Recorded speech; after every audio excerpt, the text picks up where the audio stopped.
ଡେରି ହେଲାଣି। ଆମେ କାହାକୁ ଅପେକ୍ଷା କରିଛୁ ଯେ? ଆରେ ଟିକେ ରହ। କେତେ ଦିନ ପୁରା ମିଠା ଆମ୍ବ ଖାଉଛି। ତୁ ତ ବଡ଼ ଘର ଛୁଆ, ତୋତେ ବଡ଼ ଗାଡ଼ିରେ ନେଇଯିବା ପାଇଁ କେତେ ଲୋକ ଜଗିଛନ୍ତି।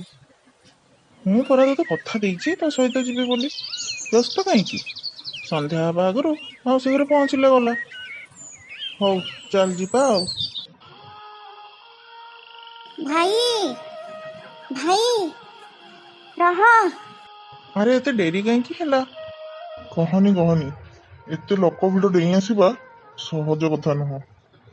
ହଉ ହଉ ଚାଲ, ମାଉସୀ ଘରେ ପୋଡ଼ପିଠା ହେଇଥିବ, ସମସ୍ତେ ମିଶିକରି ଖାଇବା ହେଲା।